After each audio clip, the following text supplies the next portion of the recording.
권위라는 것은 누구한테 부여받은 힘이죠.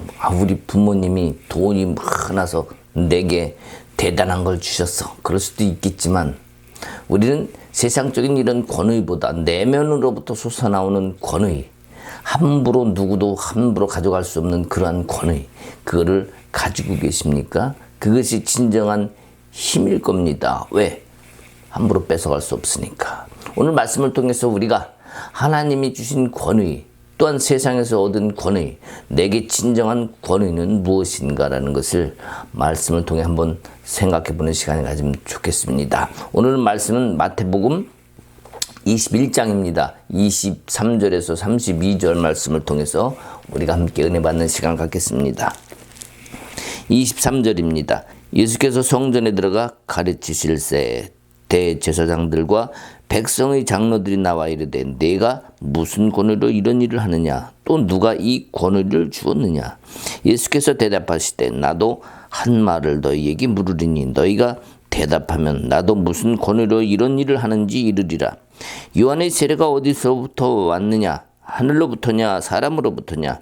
그들이 서로 있느라 이르되 만일 하늘로부터라 하면 어찌하여 그를 믿지 아니하느냐 할 것이요 만일 사람으로부터라 하면 모든 사람이 요한을 선지자로 여기니 백성이 무섭다 하여 예수께 대답하여 이르되 우리가 알지 못하노라 하니 예수께서 이르시되 나도 무슨 권위로 이런 말을 하는지 너에게 이르지 아니하리라.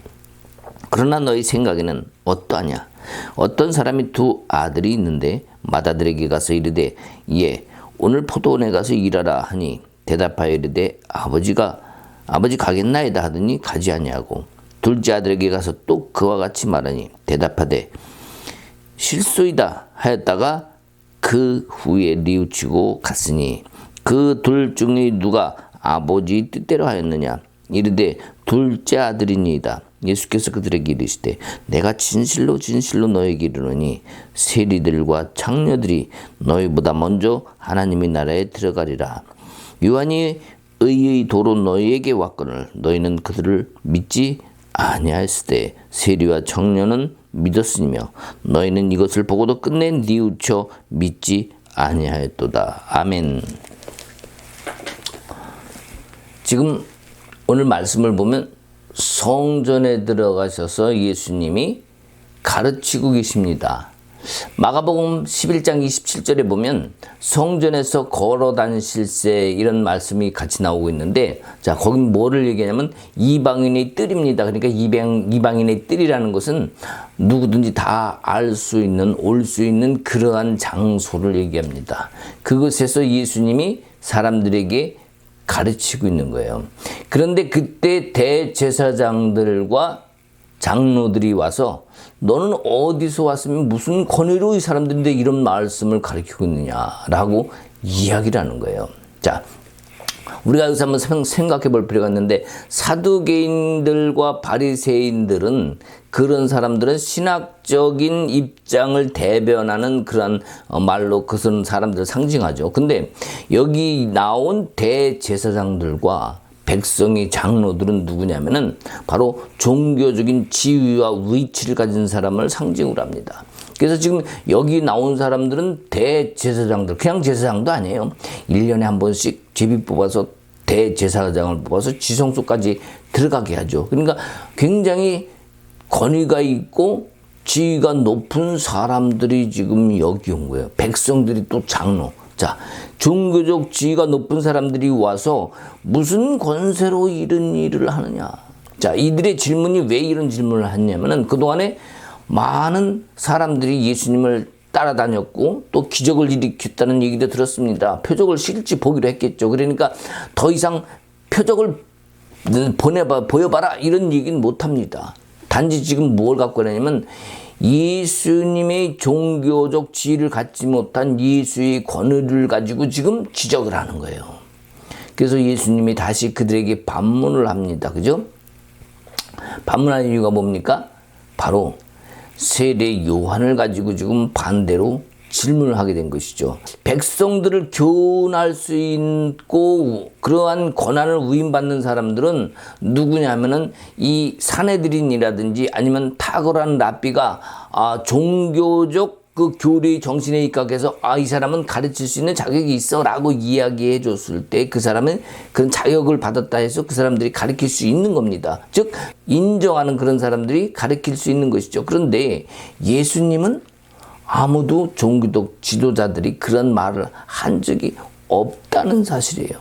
자, 그래서 예수님이 얘기합니다. 세례 요한을 하늘로서 왔느냐 사람으로서 왔느냐라는 질문을 하는데, 자, 하늘로서 왔다는 의미는 뭐냐면은, 자, 하늘로 왔다는 말은 저들이 용납해야 되는 그런 참된 행위를 얘기합니다. 어쩔 수 없이 인정해야 돼. 자, 근데 사람으로부터, 즉 뭐냐면 하늘이냐 땅이냐의 문제죠. 땅으로부터 사람으로부터 왔다고 그렇게 의미는 그건 무슨 뜻이냐면 저들이 무시할 만한 그런 거짓 행위, 거짓 복음 같은 그런 것이기 때문에 사람으로부터 왔다고 그러는 것은 결국 거짓 복음이 되는 거예요. 거짓된 행위가 되는 겁니다. 그래서 요한과 예수님의 권위의 출처가 어디서 왔느냐, 결국에는 같은 출처가 되는 그런 말의 의미를 담고 있습니다. 자, 세례 요한은 어디로부터 왔습니까? 하늘로부터 왔죠. 예수님은 어디로부터 왔습니까? 하늘로부터 왔죠. 둘 다 동일한 곳에서부터 온 권위를 가지고 있음을 예수님이 지금 간접적으로 지금 말씀하시고 계신 거예요. 그래서 지금 예수님이 그들에게 질문을 한 겁니다. 요한의 세례는 어디로부터 왔느냐? 자, 예수님이 의외의 질문에 그들이 오히려 당황을 했을 것 같아요. 그들은 오히려 예수님을 당하게 해서 실수하게 하고 그를 잘못된 것을 지적하려고 그런 건데, 의외의 예수님의 한 방에 그들이 오히려 지금 당황하는 상태가 된 겁니다. 종교 지도자라는 겉의 모습은 이렇게 화려한 것 같지만 실제로는 그들 스스로 자기들의 웅덩이에 빠져있는 율법의 웅덩이, 결국엔 잘못된 지식으로 인한 이런 사람들이 하는 행위나 이런 행태를 가지고 사람의 지식이라고 얘기를 하죠. 왜? 하늘로부터 온 지식이 아니라 사람의 지식. 그럼 뭡니까? 율법을 배워서 안다고 하는 거. 그런 지혜. 또 율법을 진짜 겸손히 대하는 그런 마음과는 다른 거죠. 그러니까 율법을 알고 하나님을 말씀을 배우고 알았다고 해서 그것을 가지고 자기 의로 만들거나 그것을 통해서 가르침을 통해서 호의호식하고 모든 지위를 다 차지한 그러한 사람들의 모습과는 다른 거예요. 그러니까 이 사람들이 율법을 공부하고 암송하고 그런 잘하는 것 때문에 취한 엄청난 권위는 하나님이 바라볼 때 기뻐하실까요? 안 하실까요? 하나님이 볼 때 그런 사람들이 나는 하나님의 백성이다라고 왔을 때 하나님이 그래 그렇게 했을까요? 아마 하나님의 마음은 나는 너를 모르노라 이렇게 말씀하시고 싶을 거예요. 아마 예수님도 지금 똑같은 동일한 생각을 가지지 않으셨을까요? 생각됩니다. 나는 너를 모르노라. 그런 생각 때문에 예수님이 하신 말씀도 있죠. 회칠한 무덤이다. 회칠한 무덤이 뭡니까? 그 속에 죽음, 시체가 있는데 회칠을 해서 덮습니다. 그 안에는 벌레들이 못 들어가요. 오직 뭐만 있습니까? 죽은 시체만 있는 거예요. 그러니까 이스라엘 지도자들을 향해서 예수님이 하신 말씀이 회칠한 무덤 같다. 이렇게 이야기를 했단 말이죠. 자, 그래서 정말 죽어 있는 자라는 사실, 이 종교 지도자를 향한 예수님의 말씀, 이것은 굉장히 가슴 아픈 일입니다. 그래서 어떻게 보면 우리 교회에서도 막 여러 가지 프로그램을 만들고 훈련을 하고 막 그렇게 합니다만 그거 다 좋아요. 나쁘다고 할 수는 없습니다. 그러나 그런 훈련에서 될 것 같지만 영혼의 성장은 훈련을 해서 되지 않습니다. 우리 내면으로부터 하나님께로 가려고 하는 그런 의지와 주님을 겸손히, 즉 이스라엘 이 지도자들도 율법을 겸손히 대했다면 이렇게 하지 않겠죠. 교만하지 않겠죠. 그러나 우리 마찬가지 신앙에서도 하나님의 말씀을 겸손히 대하면요, 함부로 대하지 않죠, 사람을. 그리고 섬기는 자리, 헌신의 자리, 정말 마음으로 그 영혼들을 사랑하고 격려하는 그런 자리 있죠. 그러나 어떤 교회 안에서 교육을 받았다, 내가 뭐 지위를 받았다, 직책을 받았다, 장로다, 권사다, 뭐 집사다, 이런 어떠한 직분을 받은 것을 통해서 내가 거기서 권위를 세우려 한다면 똑같은 거죠. 그렇지 않습니까? 그래서 우리는 하나님이 우리에게 어떤 마음을 주시고 계신가를 정확히 아는 것이 중요합니다. 그래서 정말 성숙된 신앙이라면 세상 사람들도 교회 다니는 사람들 보고 흠모하겠죠. 나도 저 교회 가고 싶어. 나도 저런 사람처럼 좀 살고 싶어. 이런 마음들 있지 않겠습니까? 그 성숙이 바로 성도의 아름다움이기 때문에 사단도 질투하는 거예요. 사단도 방해하려는 거. 왜? 좋은 길로 가지 못하게 하려고. 좋은 길로 가지 못하게 한다는 건 뭡니까? 그쪽으로 가면 좋은 길이라는 거죠. 자, 그러한 아름다운 성숙의 신앙을 가지고 가는 교회 안에 있는 우리 모두의 신앙이라면 세상 사람들로부터 존경받는다고 늘 제가 주장하는 이야기 중에 하나입니다. 자, 오늘 여기 제사장들이 건의가 죽은 건의다, 이렇게 지금 예수님이 말씀하시는 뜻과 같은 건데, 자, 이들이 지금 뭘로 했기 때문에 죽은 건의가 된 겁니까?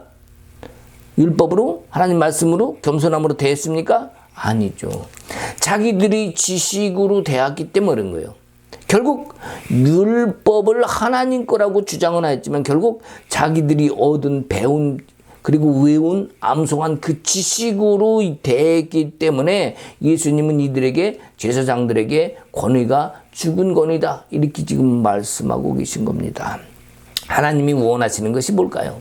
하나님이 원하시는 것은 하나님이 우리 가운데 계셔서 우리와 함께 계시고 함께 나누고 내가 또 하나님의 그 은혜를 채우라고, 임재를 채우라고, 그러면서 함께 살아감으로 인해서 하나님이 내 안에서 역사하시고 일하시는 것, 그러면서 함께 주와 살아가기를 원하시는 그러한 우리를 원하시는데, 우리는 주님과 함께 원하기보다는 우리에게 나타난 어떤 모습들을 원하기 때문에 하나님과 이게 말씀과 맞지 않아지는 안타까운 사실이 생기는 거죠. 그래서 예수님은 가르치려고 하려고 하는 것이 아닙니다. 오늘 여기 장소에서도. 자, 가르치려 하는 것이 아니라 뭐 하려고 하는 거예요? 그들을 깨닫게 하려고 하는 거예요.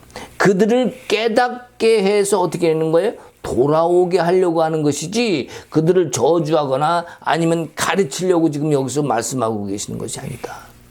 오늘 말씀의 본문의 핵심도 그것 중에 하나입니다. 돌아오라는 거예요. 회개한 자가 그 권위를 얻는다는 거죠. 그렇다면은 예수님이 하셔서 깨닫게 하려고 한다고 했는데, 그럼 깨닫게 해서 뭐 하려고 하게요?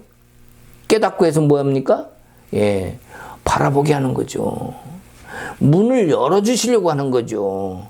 그 길로 돌아오고 하나님 나라에 가는 길을 알려주시는 거예요. 또 하나님이, 주님이 앞에 계시다는 것, 너와 함께 하고 있다는 것을 알려주기 위함이에요. 자, 그렇다면 그런 자에게 하나님의 권위가 있겠습니까? 없겠습니까? 우리는 예수 그리스도의 보혈을 통한 우리의 권위가 확실하게 있음을 믿어야 됩니다. 세상에 그 어떤 권위로도 있을 수 없어요.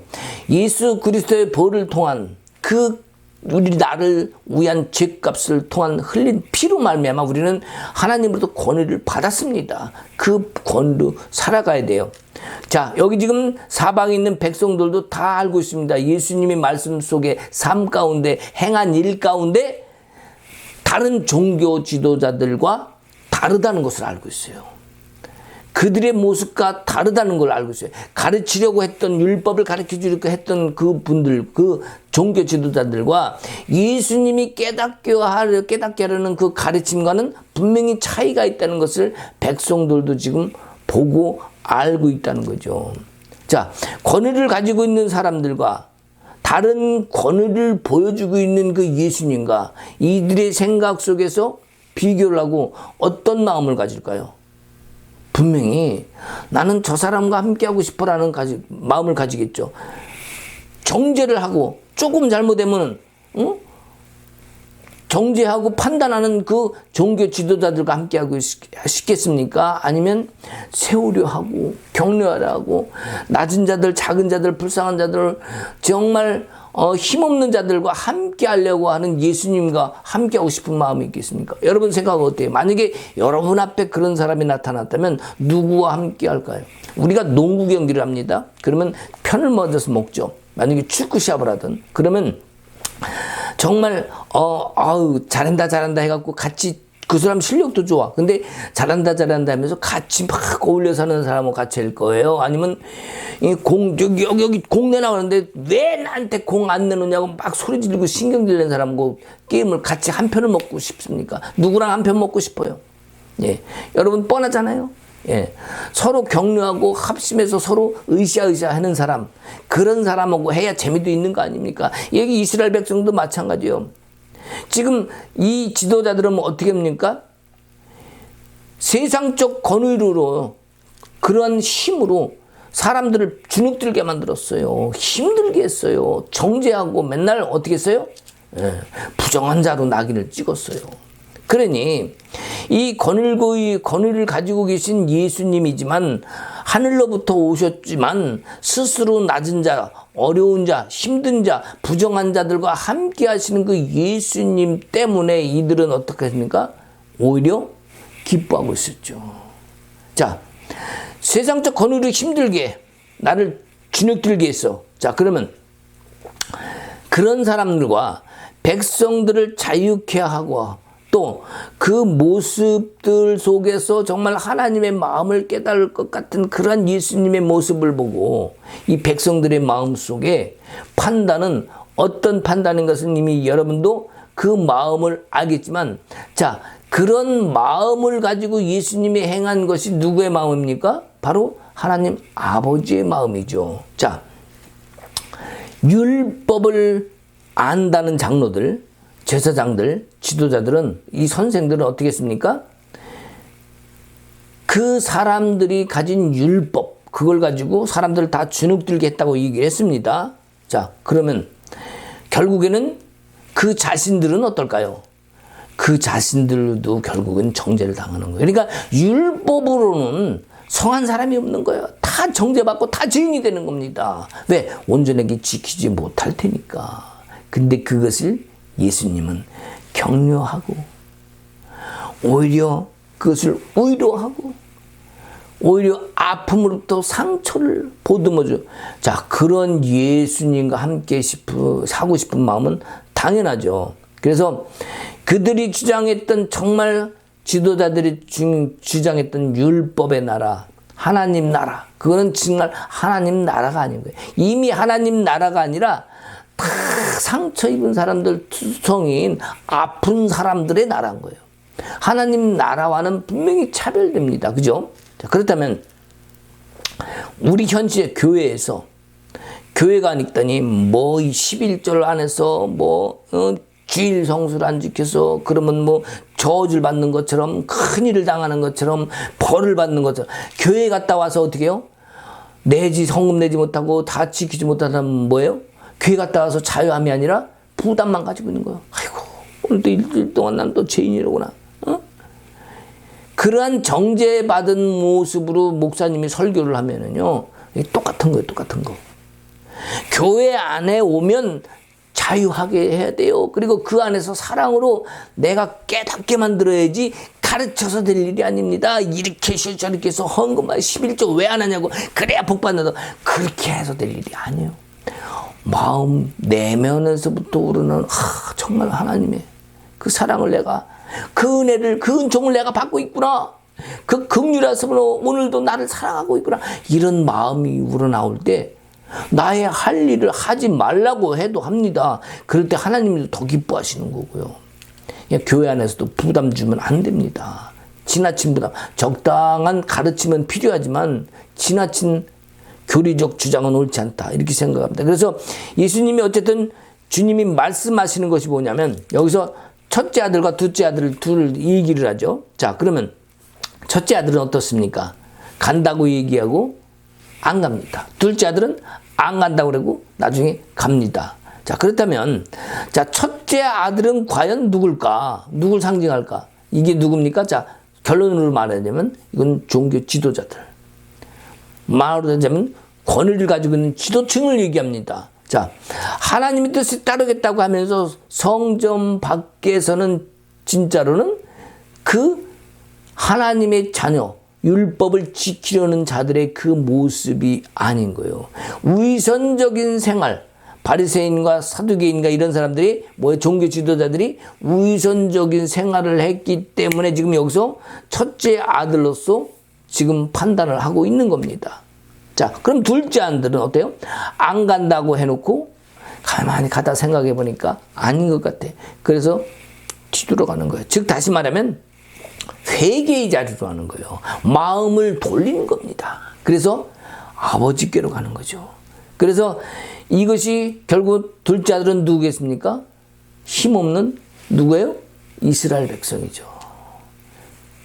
판단받고 정죄받고 부정한 자로 낙인 찍힌 자들, 힘없는 자들, 불쌍한 백성들을 갖다가 둘째 아들로 놓은 거예요. 자, 표면적인 모습으로는 장자의 위치에 있지만 결국 장자는 성경적이지 않습니다. 성경의 역사가 아니에요. 뭐냐면 육적인 장자, 뭡니까? 첫째 아들은 육적인 장자겠죠. 그러나 하나님이 성경을 통해서 꾸준히 말씀해 오신 것은 뭡니까? 장자가 아니라 회개하고 돌아온 자예요. 하나님께로 나아온 자를 장자로 여깁니다. 그러니까 우리는 장자라는 개념을 어떤 육적인 개념이 아니라 첫째가 아니라 하나님께로 나아오는 자, 하나님을 경외하는 자는 다 모두가 장자다.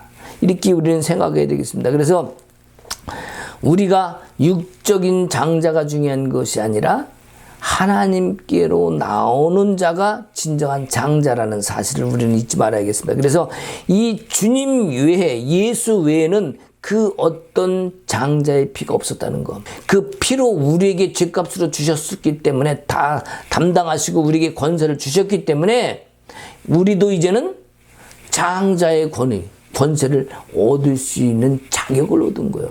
어떻게 하면? 믿기만 하면, 예수께로 나아가기만 하면, 이 하나님 앞으로 나아가기만 하면, 회개하고 가기만 하면 그 길을 지금 예수님은 알려주고 계신 거예요. 그러니까 예수님께서 말씀하신 문제는 장자냐 차자냐 첫째냐 둘째냐 문제가 아니라 돌아서느냐 안 돌아서느냐, 회개하느냐 안 하느냐. 그러면 지금 이스라엘 백성 지도자들은 너희들은 천국에 갈 수 없다고 이야기하는 겁니까? 아니죠. 힘없는 백성들에게도 천국에 갈 수 있다는 얘기를 함과 동시에 지도자들도 돌아서면 너희들도 천국에 갈 수 있을 거라는 소망이 섞인 말씀을 동시에 하고 계신 겁니다. 그것이 뭡니까? 바로 아버지의 마음이죠. 아버지께서 함께 하시는 것을 볼 수 있게끔 모든 이가 돌아서서 오라는 거예요. 성경에서 말씀하시는 이것이 바로 뭡니까? 주님의 마음인 것이죠. 아버지의 마음이신 것이죠. 우리가 이 말씀을 확실히 마음속에 깨달아야겠습니다. 예수님이 말씀하십니다. 세리와 창기가 먼저 천국에 간다는 거예요. 세리가 뭡니까? 세리는요, 통행사라든지 통행세금 이라든지 여러 가지 거두면서 다른 말로 강도라고도 얘기를 해요. 그래서 이 동일한 의미로 동족의 피를 빨아먹는 매국노 이렇게도 얘기를 합니다. 그러니까 이 유대인들의 입장에서는 아예 죄인, 아주 나쁜 놈, 이게 뭡니까? 세리예요. 근데 예수님이 말씀하시길 세리와 창기도 뭡니까? 상처받은 사람, 정죄받은 사람, 부정한 자 아니겠습니까? 전부? 그죠? 근데 그 사람들이 먼저 천국에 간다는 건 뭡니까? 회개하고 돌아왔으면 그 사람들도 간다는 거예요. 근데 뭡니까? 지도자들은 회개할 생각을 안 해요. 주님 앞으로 올 생각을 안 해요. 그러니까 천국에 갈 수 없다는 겁니다. 그래서 여기에 핵심은 회개를 촉구하는 말씀을 우리가 이해해야 된다. 그리고 회개하는 자가 먼저 천국 간다는 말씀을 우리가 또한 받아들일 수 있어야 됩니다. 너희는 백성들은 천국 가지만 지도자들은 천국 못 가 아니라 회개하고 돌아가는 자는 누구든지 천국 갈 수 있다는 말씀이에요. 그래서 주님이 그들 앞에서 둘째 아들이 누구인지를 또한 정확히 가르쳐 주셨죠. 누굽니까? 둘째 아들 세리와 창기라는 걸 정확히 해주셨잖아요. 그러면 첫째 아들 또한 누구인지 분명히 드러났죠. 자, 그러면 여러분은 어떤 자가 되겠습니까? 세상에서 출세하고 인정받고 높은 위치에 선 자입니까? 아니면 부정한 자입니까? 예, 그게 아니라는 거죠. 어느 첫째가 되든 둘째가 되든 어떻게 합니까? 주님 앞에 서는 자가 되길 원하는 거예요. 지금 우리가 가진 직분이라든지 여러 가지 사역이라든지 하는 위치에서 어떤 역할의 문제가 아니라 정말 주님을 경외하고 주님 앞에 서 있는 자냐, 이것이 문제가 된다는 겁니다. 그러한 자가 천국에 간다는 말씀을 하시는 거예요. 성전 안에서 하나님의 뜻에 따르겠다고 맹세하면서도 성전 밖에서는 그 맹세를 이행하지 않던 서기관과 바리새인, 이러한 사람들, 위선적인 행동했던 이런 사람들을 따라가지 말고 이제는 비록 부정한 자, 연약한 자라 할지라도 회개하는 돌아오는 자처럼 너희들도 천국을 향해 갈 수 있기를 원한다. 이 말씀을 지금 주님은 말씀하시고 계신 거예요. 이것이 바로 우리 교회 문제도 되겠죠. 우리 현대 교회 문제 되지 않겠습니까? 난 분명히 된다고 생각해요. 교만으로 어리석어서 잘못된 생각으로 인해서 나의 주장과 나의 오만으로 나의 것을 욕심을 부림으로 인해서 잘못된 교회들이 참 많습니다. 특히 어떤 정당한 사유를 댄다 할지라도 세습 같은 거 그건 안 됩니다. 저도 큰 교회 다녔고 한국에 있을 때 아주 대형 교회를 다녔습니다. 거기도 마찬가지 아들한테 물려줬어요. 좋지 않습니다. 옳지 않습니다. 왜요? 많은 장로들, 성도들은요, 목사님 설교를 평생 들어왔기 때문에 은퇴하신 목사님의 아들이 이제 목사가 됐어. 그러니까, 그러니까 목소리도 비슷하고요, 말투도 비슷하고요. 저 목사님 안 되면 안 될 것 같아. 그럴 것 같은 거예요. 위선적인 행동이라든지 욕심으로 인한 것으로 교회를 내 걸로 만들어도 안 됩니다. 그것은 하나님이 기뻐하시지 않는 방법이에요. 표면적으로는 그것이 합당한 것 같지만 결국은 인간의 욕심이 빚어낸 것입니다. 세상엔 하나님의 사람들 많이 있습니다. 자, 그러면 우리 하나님은 그렇게 하지 않으시는데 왜 그렇게 하지 않으실까? 예수님도 왜 그렇게 안 하시고 지금 지도자들을 향한 안 좋은 말씀을 지금 하셨을까? 결국 누구를 위해 합니까? 백성들을 위해 하는 거죠. 하나님의 백성. 하나님이 원하시는 백성. 그것이 정죄받은 자냐 지도자냐 문제가 아니라 하나님이 원하시는 백성을 향해서 하시는 말씀이다.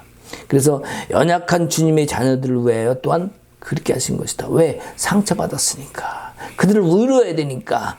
소망을 줘야 되니까. 하나님 나라의 소망은 결코 어느 한정된 사람, 인간이 판단하고 정죄하고 결정하는 것이 아니기 때문에 그랬습니다. 종교 지도자들은 백성을 빌미로 자기들의 우위세를 떨치랬고 자기들을 내세우려 했어요. 그러나 예수님은 백성을 위하여 지금 하나님의 아버지의 마음을 전하고 있는 거예요. 다르죠? 자, 그래서 이 시대에 세리와 창기는 바로 정죄받은 자, 상처 입은 자, 그런 사람 아니겠습니까? 자, 그러면, 자, 이런저런 이유로 가장 깊은 상처를 받은 사람은 결국 부정하다고 또 외면당하고 그런 힘든 어려운 사람들인데, 자, 이러한 사람들을 갖다가 상처받았는데 율법으로 또 상처를 또 찔러대는 거예요. 그러니까 더 아파요, 안 아파요? 자, 아프고 힘든 정죄받고 부정한 자들인데 예수님은 이 사람들을 향해서 뭐예요? 치유해주고 계신 거예요. 예수님은 이들의 상처를 보듬어주고 계신 거예요. 또한 누가 그렇게 했습니까? 세례 요한이 그렇게 했어요. 자, 좀 이따 세례 요한에서 또 나중에 마지막 절에 나오니까 하도록 합시다. 자, 그러면 과연 이스라엘 지도자들이 정죄한 것 과연 무엇으로 정죄하였나라는 것을 이전 시간을 통해 다 얘기했어요. 바로 뭡니까? 율법으로. 그들이 알고 있는 지식으로.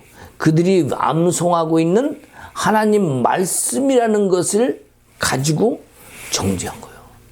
아까도 얘기했지만 그래서 모든 사람들이 다 뭐예요? 자유할 수 없는 거예요. 지켜야 되는데 할 수 없이 외식할 수밖에 없는 거예요. 왜? 다 지키지 못하니까 지킨 척을 내다 보니까 외식이 되는 거죠. 그래서 제사장이 너는 이제 깨끗하다라고 말해주지 않으면 그 사람은 예루살렘 성전에 들어올 수도 없었어요. 왜? 제사장이 너는 부정하다 얘기를 했기 때문에 올 수가 없었는데 다시 들어오려면 제사장이 너는 이제 깨끗하다라고 허락을 해야만 들어옵니다. 그러니 예수님은 어떻게 하는 거예요? 거기에다가 하나님의 긍휼을 주시는 거예요. 지금 뭡니까? 이방인의 뜰에서 뭐예요? 천국을 얘기하고 있어요. 너희들 것이다라고 얘기하는 거예요. 그들에게 지금 소망을 주는 거예요. 하나님의 나라의 복음을 지금 전하고 있는 거예요. 자, 그러면 결국 죄인들이지만 누구도 올 수 있는 곳, 다 들어올 수 있는 곳, 성전은 못 들어가지만 앞들에는 이방인도 다 간단 말이죠. 모든 이에게 진정한 하늘나라의 복음을 예수님이 지금 여기 선포하고 있는 거예요. 그래놓고 그것을 행하는 예수님에게 시비를 거는 이 지도자들에게 오히려 예수님이 찔른 거예요. 자, 그들이 하던 대로 찔렀는데 정말 상처 입은 세리나 창기들에겐 상처로 하지 않고 상처를 싸매주신다고 얘기했죠. 자, 찔림을 받은 지도자들, 그들이 대답은 어때요? 벌써 인간적이잖아요. 이렇게 대답하면 이렇게 될 것 같고 저렇게 대답하면 저렇게 할 것 같고. 자, 인간적인 면이 벌써 내면에서 있는 거 아니에요? 그들이 뭐예요? 정상적일까요? 아닐까요? 이미 온전한 하나님 말씀을 따르는 자가 아니라는 사실이 지금 성경에 나와 있죠. 저들에게 정말 하나님 복음이 되는 이유는 뭘까요? 뭘로 하나님 복음을 지금 전한다고 볼 수가 있죠? 하나님 나라가 너희들 것이다. 누굽니까? 연약한 자? 예. 여기서는 힘없는 자들이에요. 그러나 너희들이라는 것은 결국 여기 전제가 된 돌아온 자들, 둘째 아들처럼 회개한 자들 모두의 하나님 나라라는 말씀을 여기서 하시는 거예요. 그래서 우리가 여기 예수님이 모두를 긍휼히 여기시기에 힘없는 사람에게도 천국을 허락하셨고 또 세리 마태에게도 나를 따르라고 말씀하셨죠. 자, 뭡니까? 죄인을 불렀다고 우리 얘기하죠. 죄인을 부른 거예요.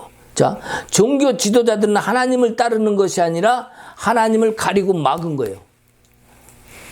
하나님을 따라야 되는데 하나님을 막아. 근데 예수님은 죄인들을 불러. 자, 그렇다면 이 종교 지도자들이 따르라고 한 것은 결국 뭘까요? 따르라고 한 것이 결국 나를 따르는, 사람을 따르라는 거예요. 나를 따르라는 거예요. 하나님을 따라야 되는데 나를 따라오라는 거예요. 자, 지도자들이 하나님을 따르는 것이 아니라 나를 따라오라는 것이 올바른 겁니까? 안 된 겁니까? 잘못된 거죠. 자, 그래서 예수님은 할 수 없이 죄인을 부를 수밖에 없어. 왜? 그들은 하나님을 따르지 않으니까.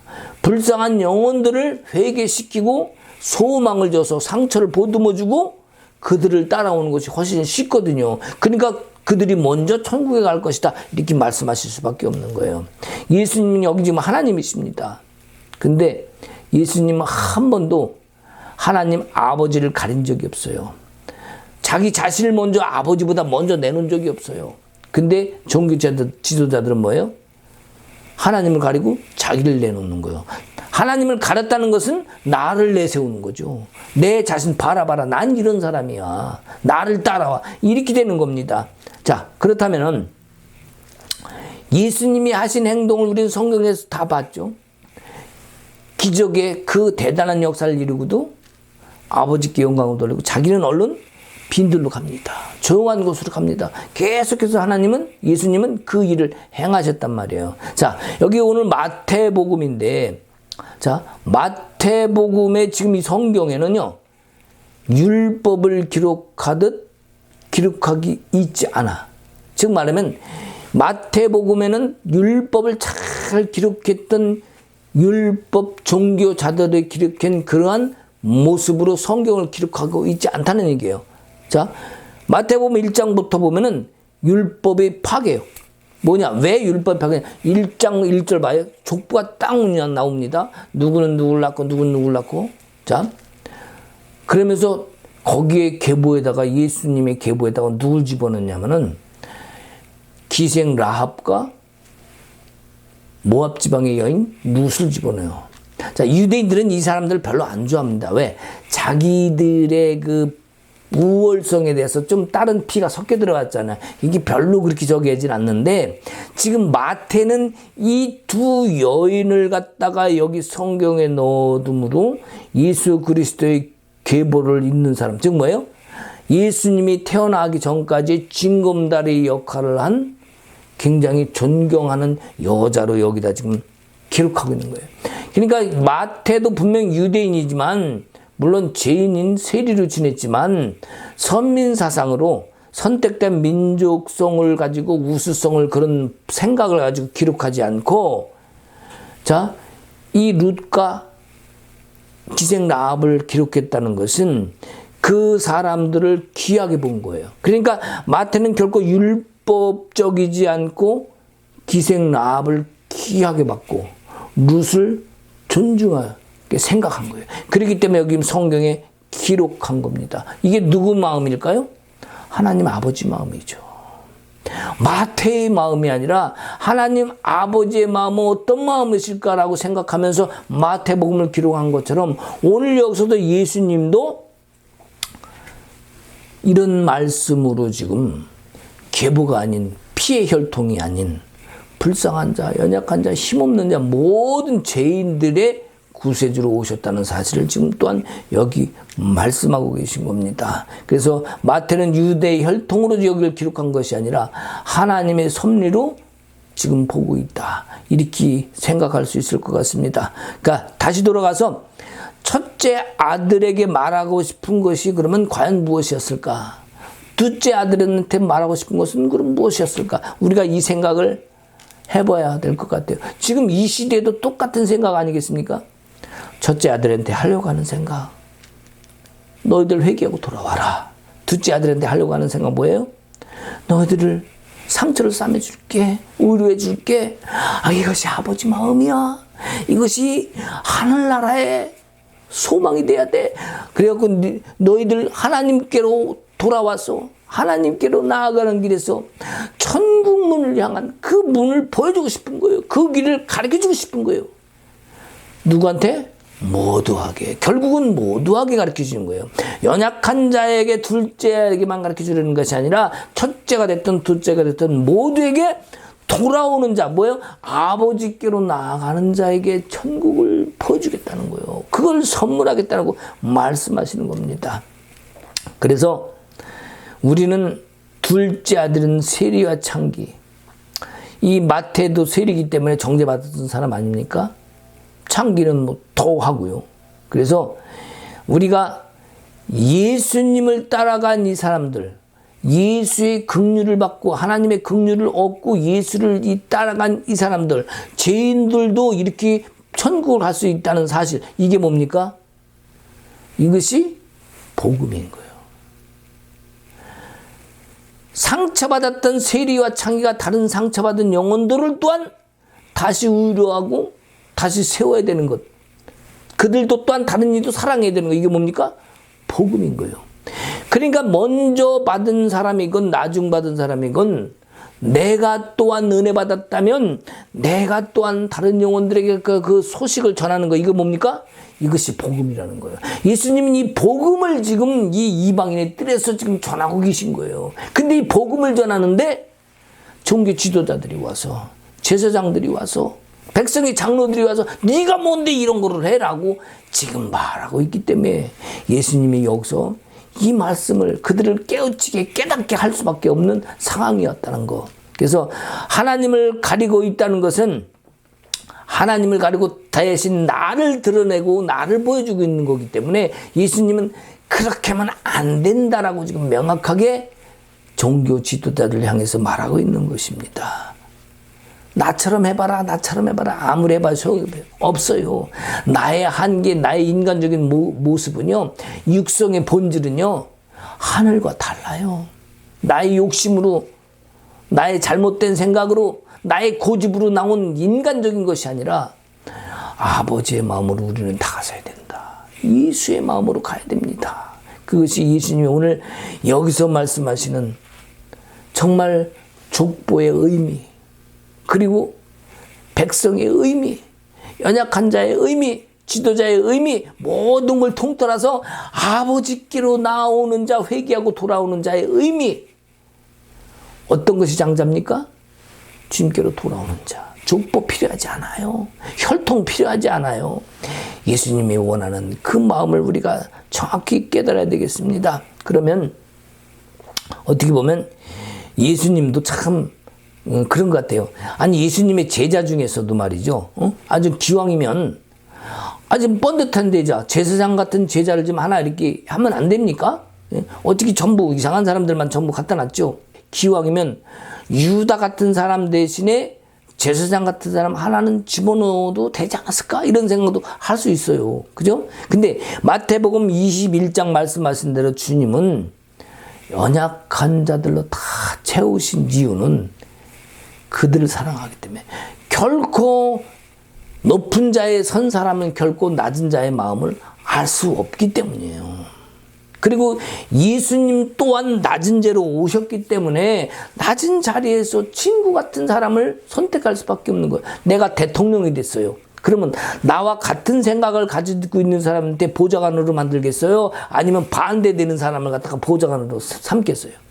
어떻게 생각하십니까? 지금 누가 대통령 바뀌었죠? 이제 당선자가 바뀌었단 말이에요. 그러면 새로운 정치를 구상하는데 나랑 같은 생각과 이념을 가지고 있는 사람들로 정치를 같이 함께 나가는 팀을 꾸리지 않겠습니까? 지금 예수님도 같은 거예요. 여기 21장을 통해서 연약한 자들을 위로하라고. 왜? 연약한 자들을 세우면, 그 상처받은 자를 세우면, 세리나 창기 같은 사람들을 세우면 그 사람들 역시 긍휼을 받은, 은혜 받은 그 은혜로 다른 사람들을 또 세워줄 거 아니에요. 예수님은 그걸 원하시는 겁니다. 그래서 32절에 여기 마지막으로 한 절 봅시다. 예수님이 한 사람을 세워주시는데 누굽니까? 바로 세례 요한이죠. 세례 요한이 누굽니까? 아버지 사가랴의 대제사장의 아들입니다. 그러면 세례 요한도 가만히 있으면 제사장 될까요? 못 될까요? 되죠. 근데 그 세례 요한이 어디로 갑니까? 빈들로 나가요. 광야로 나가요.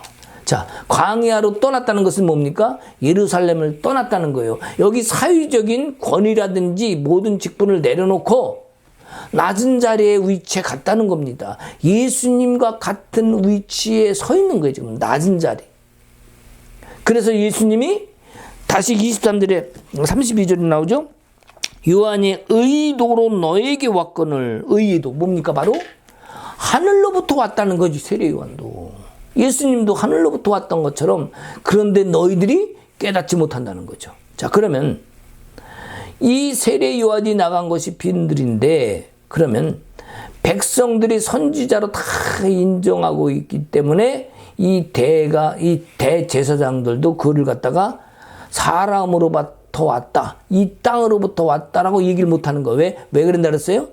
백성들이 다 그렇게 선지자를 인정하고 있는데 난리가 날 테니까. 응?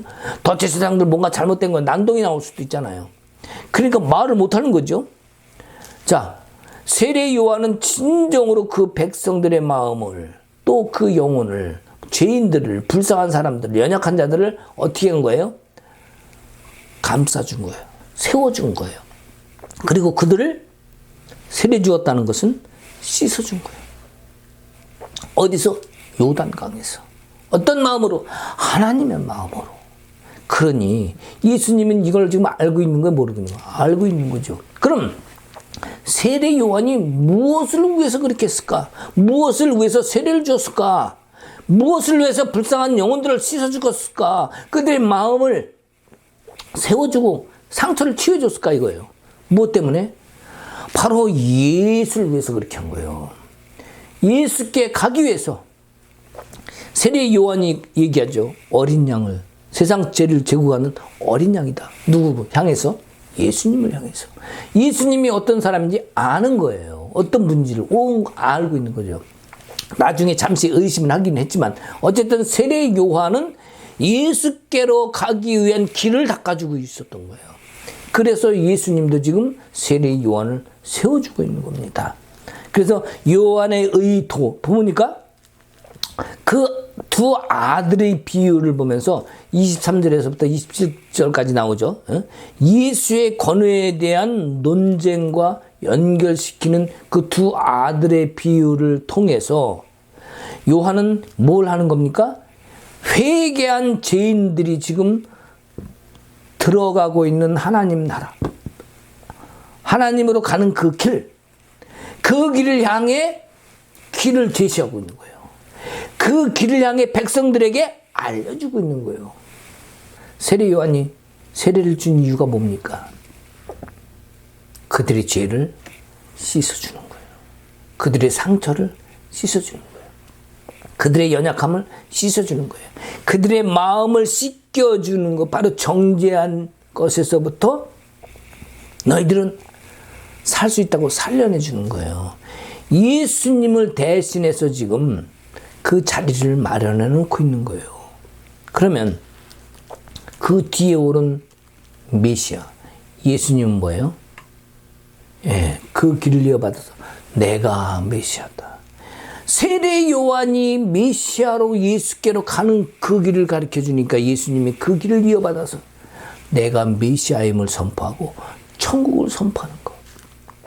이것이 진정한 복음이고 오늘 말씀을 통해서 예수님이 거기 있는 모든 이들에게 하시는 말씀입니다. 그래서 하나님께로 인도하고 있었던 세례 요한, 또 그를 인정하고 세워주시는 예수님, 그 속에서 우리는 권위를 찾아야 됩니다. 이제는 어떤 권위? 세례 요한을 통해서 예수를 세워줬다면 또 예수님도 그가 하늘로부터 왔다는 것을 인정하고 그랬기 때문에 그가 선지자로서 인정받았다는 것을 말씀하신다면 그가 또한 십자가를 통해서 벌을 통해서 우리에게 모든 죄를 씻어주시고 그 또한 하늘나라의 권세를 부어주셨다면 우리는 뭡니까? 권세받은 자요. 하나님의 자녀로서 예수님이 이 땅에 있을 때 하늘과 땅의 모든 권세를 가지고 오셨다고 그러면 그 모든 권세를 부여한 그 은혜를 받은 은총을 받은 자비와 긍휼을 받은 우리는 예수님의 이름으로 그 권세를 부여받은 겁니다. 뭘로? 예수님의 이름으로. 우리도 그 이름으로 이길 수 있습니다. 여러분 삶에서 어떠한 상황 속에서도 그 권세를 이길 수 있는 축복된 여러분 되시길 주님의 이름으로 축원합니다. 아멘. 기도하십시다. 주님, 오늘도 우리는 주님이 우리에게 주신 그 권세를 깨달았습니다. 비록 오늘 성경 본문의 말씀을 통해서 첫째 아들과 둘째 아들 그리고 또 상처받은 자들과 종교 지도자들을 서로 비교해가면서 주님은 다시 돌아올 수 있도록 깨달음을 그들에게 주고 계셨습니다. 그럼에도 불구하고 깨닫지 못하는 그들에게 주님은 안타까운 마음을 가지고 정말 그 영혼들을 위한 마음, 우리가 또한 이 시대를 살면서 하나님을 모르는 정말 우리의 마음속에 하늘나라가 있고 주님이 나를 통해서 그 일을 하고 싶어 하시는 그 아버지의 생각에 합당하지 못함을 우리는 회개하고 돌아설 수 있는 우리 주의 고귀한 백성들이 되게 하옵소서. 이제는 더 이상 세상적으로 욕심 부리지 말고 아버지의 마음을 먼저 생각하는 우리가 되게 하옵소서. 그래서 진정한 이 땅의 천국, 영원한 또한 천국, 하늘나라의 소망을 두며 살아가는 우리가 되게 하옵소서. 이제는 우리 주 예수 그리스도의 은혜와 하나님 아버지의 크신 사랑과 성령님의 감화 감동 교통하심과 역사심이 이제 우리에게 주어진 예수 그리스도의 권위를 깊이 간직하고 그 이름을 붙들고 나가고자 하는 모든 성도들 위해 이제로부터 영원토록 함께 하시길 간절히 축복하며 기도하옵나이다. 아멘.